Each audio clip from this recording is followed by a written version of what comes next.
আচ্ছা রাইট, দিনের বউকে এভাবে গালি দাও কেন? বেয়াদবি করার জায়গা পাও না? ও তো একটা ভালো ঘরের মেয়ে, তুমি তাকে এই অশ্লীল ভাষায় গালি দাও কি করে? অমুকের বাচ্চা অমুক বলে গালি দাও কি করে? জীবন আর কোনোদিন মুখ খুলবে না। নিজেকে মুসলমান মনে করলে স্বভাব খান ভালো করো, পরের বেটিকে এভাবে গালি দাও কেন? শোনো, পরের বেটিকে এভাবে গালি দিলে তোমার বেটিকে আর একজন দাঁত দিলে ব্যক্তিটা মনে রেখো, সেদিন তুমি ওকে খারাপ লাগবে। মুখ খান বন্ধ করো। জীবনে কোনোদিন অমুকের বাচ্চা অমুক বলে গালি দেবা না, অমুকের বেটি অমুক বলে গালি দেবা না।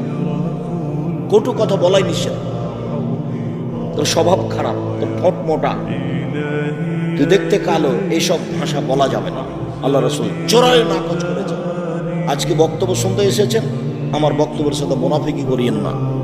আপনাকে আমি অনেক ভালোবাসি, আমার বক্তব্যের সাথে মুনাফিকি করে কোনো লাভ নাই। আপনি মুখ খারাপ উচ্চারণ করেন না, বউয়ের কাছ থেকে কথা বলে শান্তি পাবেন।